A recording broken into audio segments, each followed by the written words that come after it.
Hello भाई लोग, मैं हूँ फैक्ट भाई।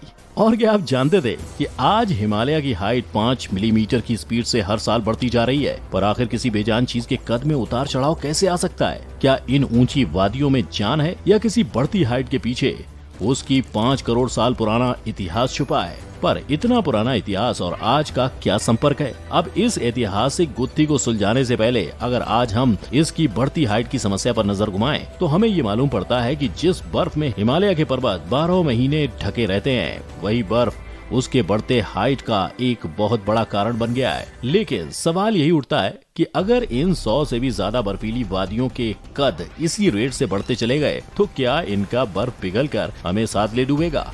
अगर हाँ, तो कैसे? इन सभी सवालों का जवाब हम जानने जा रहे हैं आज के वीडियो में, जिसका टाइटल है 5 करोड़ साल पुराने हिमालय की ऊंचाई क्यों बढ़ रही है। आज के टाइम पर हमें अच्छा खासा सबूत देखने को मिल रहा है कि हिमालय 5 मिलीमीटर की स्पीड से हर साल बढ़ता चला जा रहा है। लेकिन इस बात पर सबका ध्यान तब गया जब दिसंबर 2020 में चाइना और नेपाल ने मिलकर अनाउंस किया कि माउंट एवरेस्ट, जो वर्ल्ड का टॉलेस्ट माउंटेन है, वो करीबन 1 मीटर से बढ़ गया है। जिसका सीधा मतलब ये है कि माउंटेन्स अपनी हाइट चेंज कर रहे हैं। क्योंकि आज से 60 साल पहले 1954 में India's national survey and mapping organisation ने इसे मेजर किया था।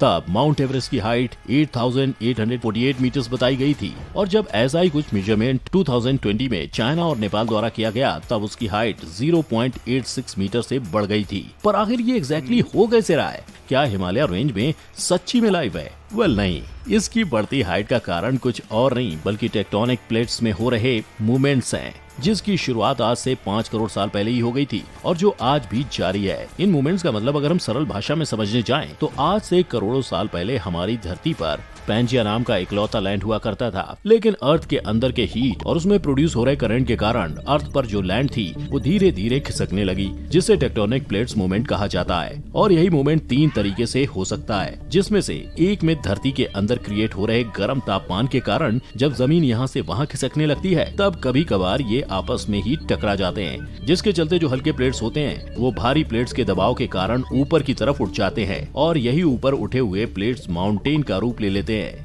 जिसके एग्जाम्पल्स हिमालयाज और दुनिया के दूसरे माउंटेन्स हैं। लेकिन ये मूवमेंट हिमालय की बढ़ती हाइट के पीछे का इकलौता कारण नहीं है, क्योंकि ग्लेशियर फॉर्मेशन के कारण भी आज हिमालय की हाइट को फर्क पड़ रहा है। और वो इसलिए क्योंकि हिमालयन एरियाज में सर्दी का मौसम शुरू होते ही वहाँ का प्रेशर नॉर्मल से ज्यादा कम हो जाता है, जिसके कारण जैसे ही बर्फ गिरना शुरू हो जाती है, तब वो हिमालय की चोटी पर जाके जम जाती है। आई नो, अब आप यहाँ सोचेंगे कि भला बर्फ कैसे इसकी हाइट को बढ़ा रही है, क्योंकि वो वेदर चेंज होने के साथ पिघल भी तो जाती है ना?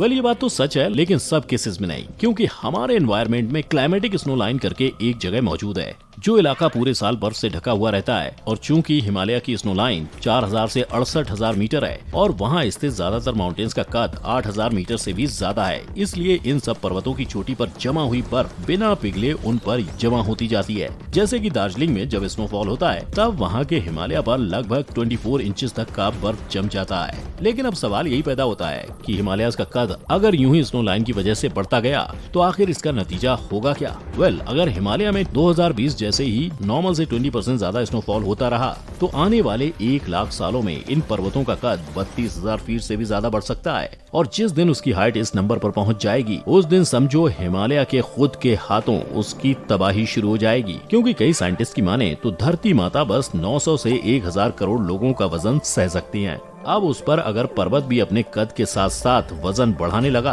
तो जाहिर सी बात है प्रेशर भी बढ़ने लगेगा और इस सब की वजह से अर्थ की जमीन टूटकर धंसने लगेगी।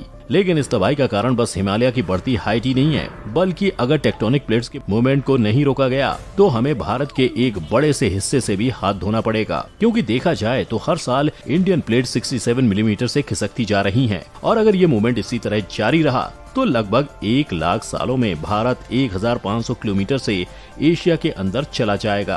पर ये तो फिर भी लाखों साल बाद की बात है, किंतु अगर उसके पहले ही हिमालय की बर्फ में बदलाव आ गया ना, तो शायद हमें उसके कारण घातक हालातों से गुजरना पड़ सकता है। और ऐसा मैं इसलिए कह रहा हूँ क्योंकि साल भर बर्फ से ढके हुए इन हिमालयन रेंजेस पर 32,000 से ज्यादा ग्लेशियर्स मौजूद हैं। जिन ग्लेशियर्स के अगर हिस्ट्री को देखा जाए, तो हमें पता चलता है कि 1970 से लेकर 2000 के बीच हिमालयन रेंज में से 9% तक के बर्फ पानी बनकर बह गए थे।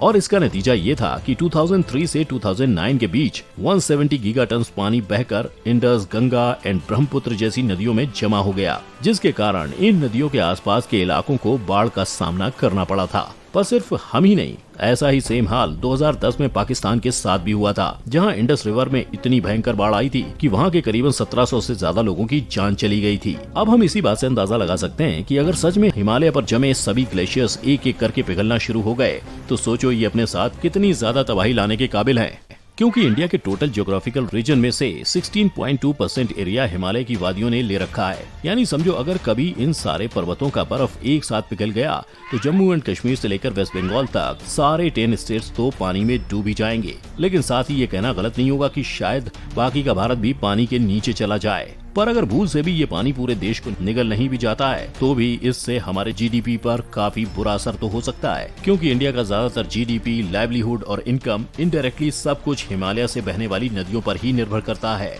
लेकिन एक बात सोचो, ये जो हिमालय सबके लिए फ्लड्स लेकर इतनी तबाही मचा सकता है, क्या अगर ये कभी एग्जिस्टेंस में ही नहीं होता तो आज हमारा भारत कैसा होता? अगर हिमालयन रेंज पर गौर फरमाएं तो उसने इंडिया को एक दीवार की तरह घेर रखा है, जो सिर्फ पॉलिटिकली ही नहीं बल्कि जियोग्राफिकली भी इंडिया के लिए हमेशा से फायदेमंद साबित हुआ है। क्योंकि अगर हम इसके जियोग्राफिकल पॉइंट ऑफ व्यू से इसको देखें तो वो हिमालय ही है जो सर्दी के मौसम में बहती हुई ठंडी पोलर एयर को इंडिया में एंटर करने से रोकता है। इसी के कारण इंडिया के हिमालयन रीजन्स दूसरी जगहों के मुकाबले 3 से 8 डिग्री ज्यादा गर्म रहते हैं। यानी शायद अगर हिमालयाज होते ही नहीं तो ये ठंडी हवाएं इन रीजन्स में एंटर कर जाती, और इन हवाओं के साथ ही हिमालय सर्दी के वक्त तिब्बत रीजन से आने वाले वेस्टर्ली जेट स्ट्रीम्स की दिशा बदलकर 2 दिशाओं में भेज देता है, जिसकी वजह से आज इंडिया अच्छी खासी बारिश एंजॉय कर पाता है। लेकिन यही नहीं, क्योंकि हिमालय की चोटियों ने सालों से उन इन्वेडर्स को भी रोक रखा है जो इंडिया पर जी जान से हमला करने की कोशिश करते आ रहे हैं, जो इसलिए ही मुमकिन हो पाया है क्योंकि इंडिया के जियोपॉलिटिक्स में हिमालय सेंट्रल पोजीशन ऑक्युपाई करता है, जिसके कारण ये इंडिया को सेंट्रल और ईस्टर्न एशिया से अलग करता है। और यही अलग करने की वजह से उसने हमेशा से ही भारत पर फॉरेन इन्वेस्टमेंट को रोका हुआ है, जिसका उदाहरण हमें इतिहास में देखने को मिल जाएगा। क्योंकि वो चाइना जो हमेशा से इंडिया के बॉर्डर पर नजर गड़ाए बैठा रहता है, वो आज तक हिमालयाज का बाल भी बांका नहीं कर पाया है। हालांकि हिमालयन रेंजेस इंडिया के लिए एक सुरक्षा कवच है, इसमें कोई शक नहीं है, लेकिन उसके साथ कई मिस्टीरियस कहानियां भी जुड़ी हुई हैं। जैसे भूटान में स्थित हिमालय का गंगखार प्योंसम माउंटेन, जो आज तक का हाईएस्ट अनक्लाइम्ड माउंटेन माना जाता है, और ये पहाड़ इतना ज्यादा मिस्टीरियस है कि ये अपना हाइट किसी को पता ही नहीं लगने देता।